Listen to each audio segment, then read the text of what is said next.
everybody, my name is Sally-Ann Spence and welcome to the Hills Quarry Products dig site in Cerney Wick. Now we have excavation going on that is absolutely massive and we are retrieving material that's both Ice Age and Jurassic.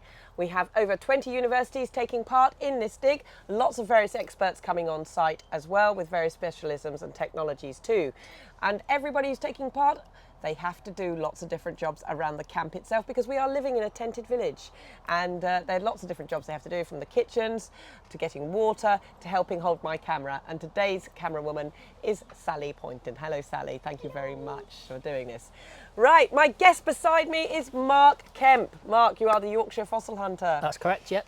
Now you have been absolutely invaluable coming onto this dig and helping the students recognise what a fossil is when they're actually doing the work down there as well. And you've been doing lots of different things with the students as well, haven't you? What have you been doing? Yeah, so I've been helping them get set up for the Ice Age excavations, being able to identify bone in situ. It's really quite important that we identify it really early on before any damage is done. I've also been helping with the Jurassic team, helping them with the fossil extractions, how to safely break open nodules, how to identify ammonites in situ and stuff like that. So just a bit of everything. I've been doing a few water runs, and I think I made a tea once as well. So, Yorkshire tea as well. You have to have Yorkshire tea. Yeah, absolutely, that's a given. But just a bit of everything, and just being on site. And I've been around the block a few times. I've got a bit of experience. So I think some of the younger guys, they obviously, not saying they look up to me, but they want a bit of guidance on site. Yeah, definitely. Yeah. And we're having lots of different lectures and talks and presentations. And they are all absolutely fantastic. They are, and you've also, have you given one? I'm just trying to think. I've not given one yet. No, mine is on the 4th. Yours is on the 4th, right. So well, there's a bit of there's a premiere. Oh. Yeah, there is a short film, which will be the very first time it's been seen here at the Cerney Wick dig. Oh, that's quite exciting as well. It is very exciting, and that was an exclusive. So this is exclusive. Ooh. Yeah. Right, so this is a 3-week dig and we are just over halfway, just over. Yes. So I've been camping here for 14 nights. How many nights have you done, Mark? So I did the first 5 nights before you was even on site. That's true. You see all of these marquees and all of these tents and all of these flags. You weren't involved in putting them up, were you? I was responsible for putting up the tents, the flags, the signs, all of that stuff. I was here for the setup. Yes, you were. And then unfortunately I do have bills to pay, so I had to go home, do a few guided walks, do a bit of fossil preparation, and then I've managed to come back on site. I'm here for 7 days. 7 days. Uninterrupted 7 days. Right, well we got the Yorkshire tea bags in, so it's all good. I've also brought 2,000 with me. You've already brought 2,000 with you. Now, let's get down to this, because this is what everybody wants to look at as well. These are the fossils. You are the Yorkshire Fossil Hunter, and if anyone's up in Yorkshire, they can go out with Mark. You do guided walks. Guided walks, fossil preparation lessons. I go to schools, I go to museums, places of education, stuff like that. I really emphasise on the educational side of things. It's not just about turning up on the beach and smashing a load of rocks. We've got to learn how to do it properly and responsibly. We have. And then once you have got your fossil, you need to prep it and everything. You do. So which brings us round to this. For me, fossil preparation and fossil collecting, they go hand in hand. You can't have one without the other. You go to museums, you go to collections, you see these wonderful fossils. We don't find them like this on the beach, of course. We have to take them home and use special tools, fossil preparation tools, to gently clean away the matrix and reveal the fossil trapped inside the rocky tomb.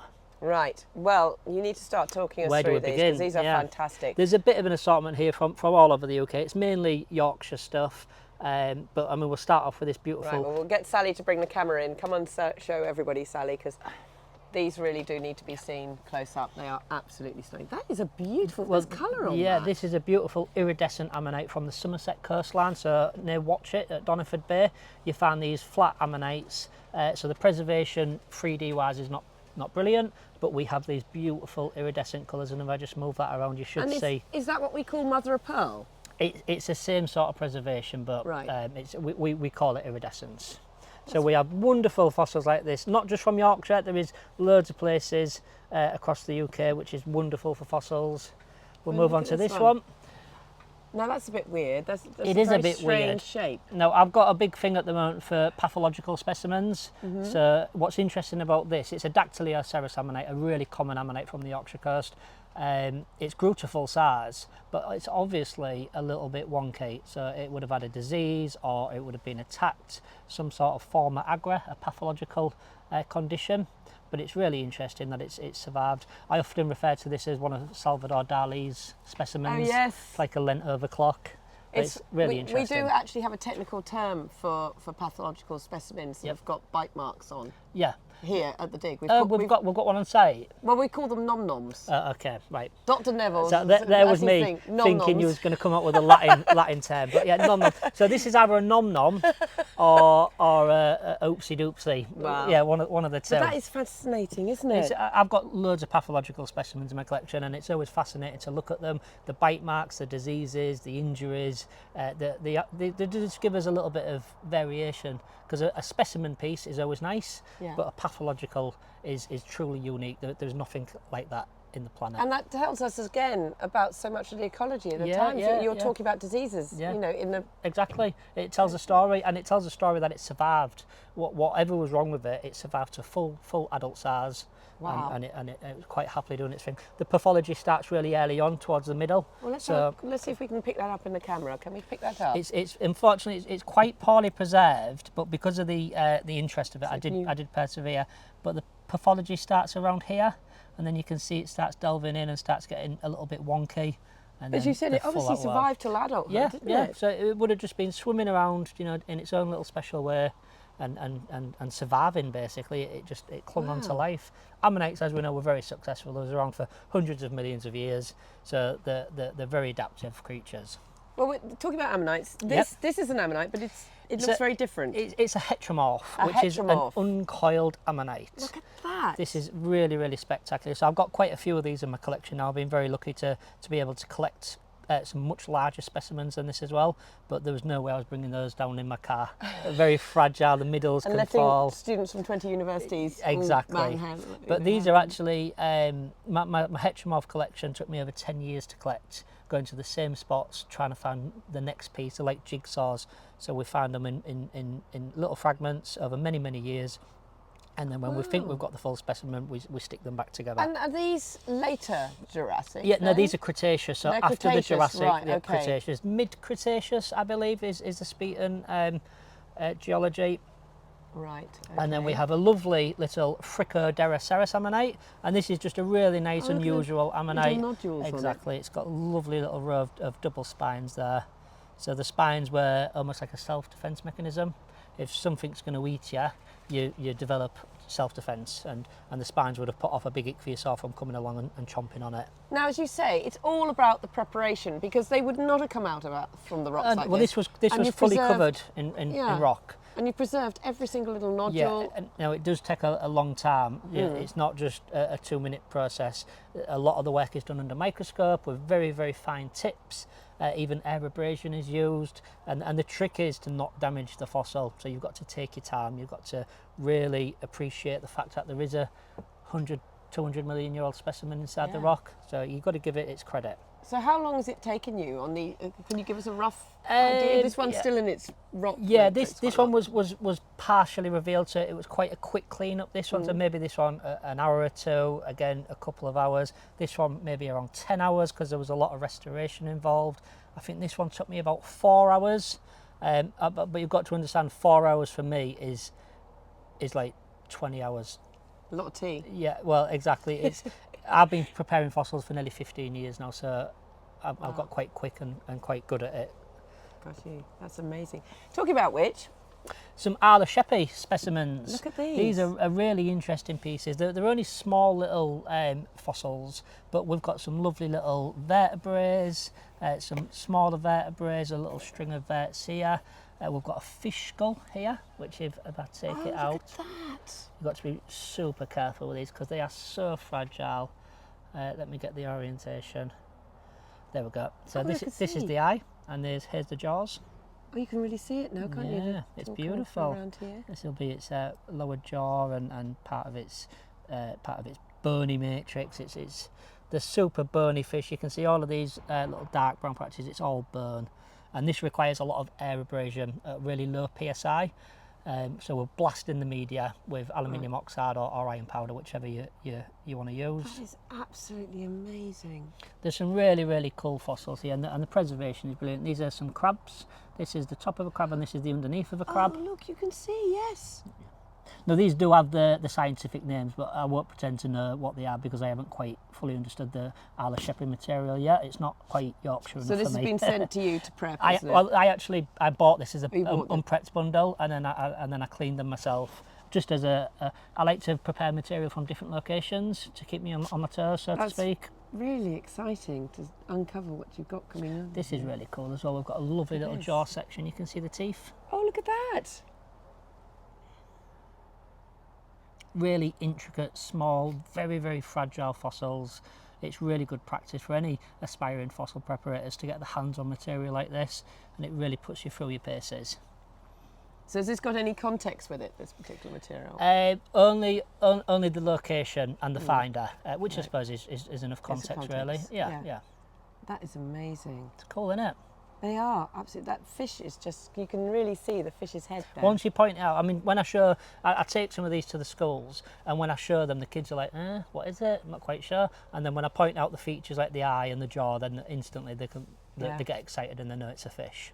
They are beautiful. The precision of the work you're doing. Yeah. I mean, these ones as well, these were many, many hours. I lost count. Probably took me the best part of a week or two to clean what's in that tray. So it's a real labour of love. Oh, they are beautiful, beautiful. Right, well, we're going to go back and look at the ammonites again. Yeah. Now, I'm going to just... Okay, these are more fossils. These are out of my private collection, so these are really nice examples of Yorkshire fossils. So with fossil preparation, yes, there is a scientific element. If it's going to be studied or anything like that, you try and provide as much context in the rock as possible. If there's little fragmentary pieces, you try and keep everything. But a lot of the time, I like them to just look good on a shelf. And it's really aesthetically pleasing. You can see how I've bowled out the matrix a little bit to provide a bit of 3D definition to the ammonite. I've smoothed the matrix. I've really tamed the matrix down a bit to stop it from being as shiny, and it just emphasises the beauty of the ammonite. That really is. They are such an iconic fossil, aren't they? And we've got a lovely Androgynoceras here.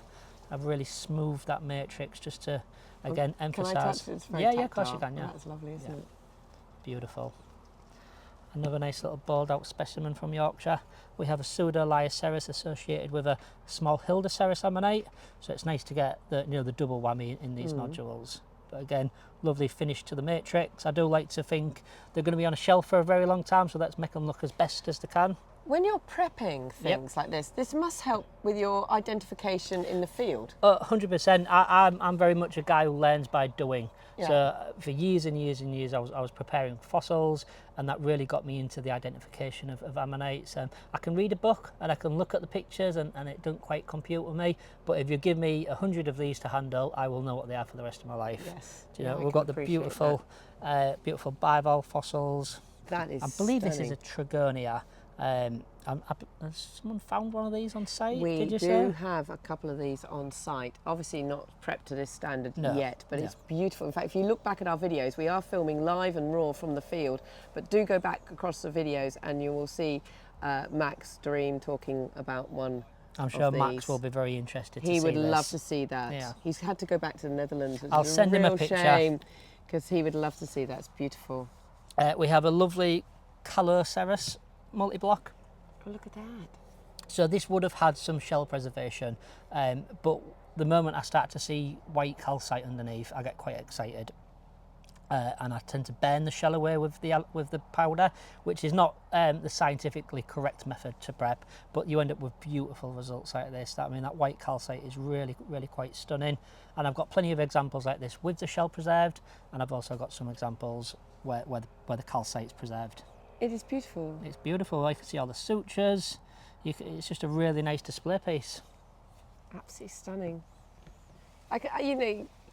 I'm sure many of you have been down on a beach somewhere like Regis if you're in the UK or somewhere, but this whole thing about fossil collecting and finding a fossil, it's really exciting. Yeah, well, it's almost going back to like hunter-gathering times. You're on the beach, your head's down, you're looking for stuff. Everything is out your head at that point. It's quite therapeutic, it's meditating, you're concentrating on rocks. Yes. You know, so there's something quite beautiful about that, I think. Definitely. And we've got new species coming from our Kellaways material here. Okay, exciting. We do know we've got new species. Obviously, it's got to go through a lot of work yet before we can tell anybody what we've got. But, you know, every time that you're down there breaking a nodule, you have the excitement of what's inside it. It's just incredible. Right. And our final tray mark has got some big parts in. Now, these are not ammonites. What have we got here? These are not ammonites. Oh, we got some ammonites. Actually, yeah. This is predominantly marine reptile remains, which is everybody who goes fossil collecting to the Yorkshire coast or down to the other Jurassic coast down south. Everybody wants a bit of marine reptile. So we'll start off with the jaw section. A lovely piece of Ichthyosaur rostrum. And you can see the super sharp, super pointy teeth, so well preserved. And then on the back, we have a few poorly preserved ammonites, but this could have been the ichthyosaur's last meal before it died itself. And then there is a disarticulated tooth on the back here, so probably post-mortem the tooth came loose and washed around the back. But if you touch there, Sally, very carefully, can I just do it's still so sharp. Actually, that is. It would cut through flesh quite easily. That would. Yeah. So a really nice piece. Carefully put that down. He says. Apologise for my dirty fingernails. That's actually, okay. I've been down in the. We've got just a really nice ichthyosaur vertebrae, but this is a really cool piece. We've got 3 ichthyosaur vertebrae with what I call a scattering of gracile ammonites. It took me the best part of 50 hours to clean this. It's super small pen work under microscope, but I found it really important to keep all of those graciles because again it tells a story of the Jurassic seafloors. The ammonite would have died, would have been scavenged on, the bones became dislodged and drifted down the currents, and then at a later date the ammonites have also died and scattered on the bones, and then it's all become fossilised as one big Jurassic picture. It's just stunning. It's cool, isn't it? So I'm going to ask you a very base question, if you like. Okay. But what has been your favourite fossil that you've prepped? Oh, that's a good question.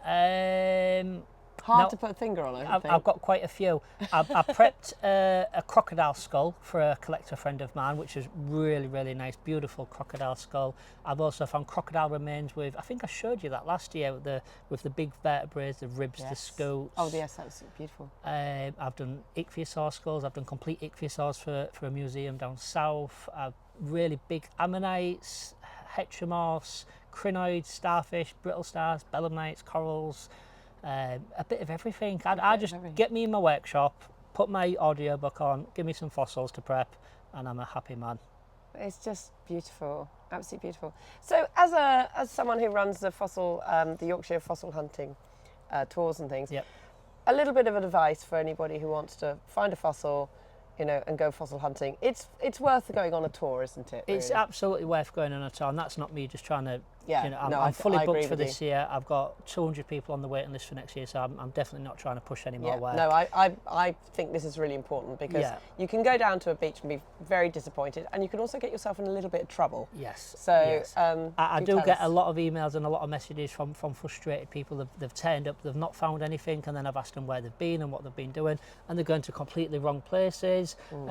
So a guided walk is almost like a crash course. You learn the basics of what to look for, where to look for them, and how to fossil collect safely. So it's important we stay away from the cliffs for obvious reasons. We don't want any accidents.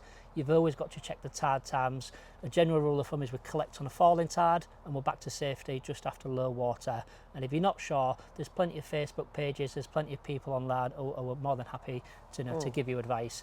Ultimately, you've got to be responsible for yourself. We can't stress that enough. The last thing I want is 100 people going through me on a night time thinking, are they safe?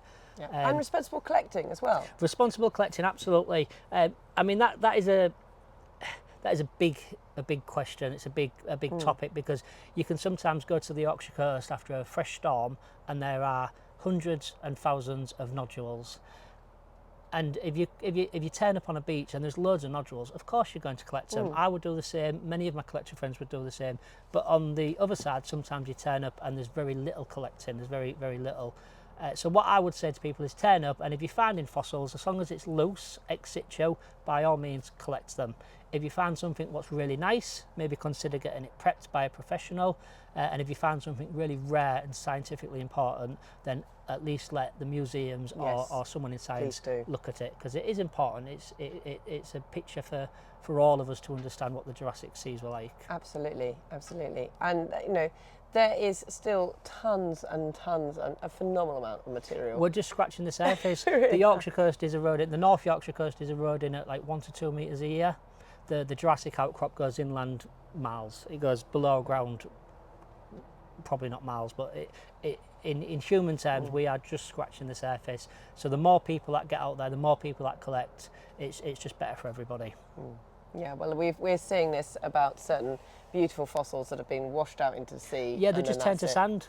You know, so there's a big debate on at the moment regarding, you know, like triple SI sites and responsible collecting.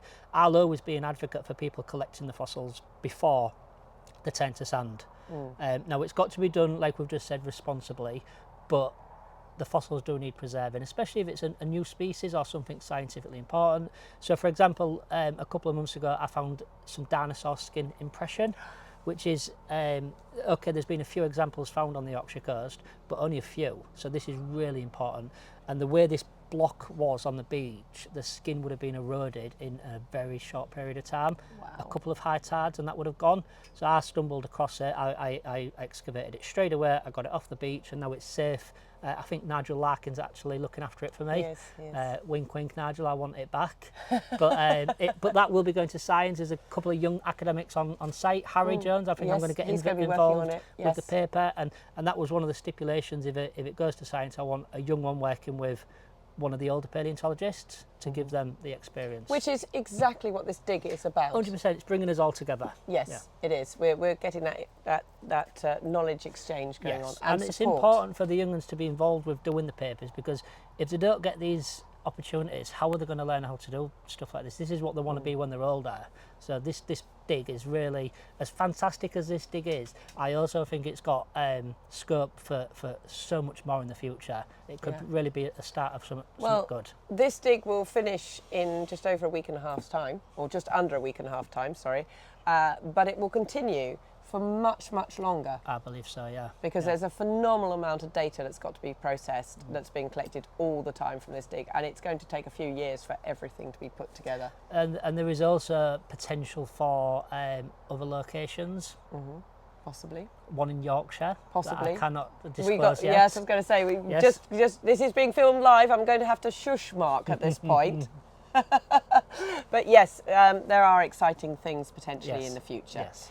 So we are absolutely delighted to have you, Mark, and it's always amazing to talk to you and see what you bring. You always bring such beautiful specimens with you. I'm fascinated with the your wonky pathological one. I can fully understand why that attracts you and why you've been working on something like this and collecting them.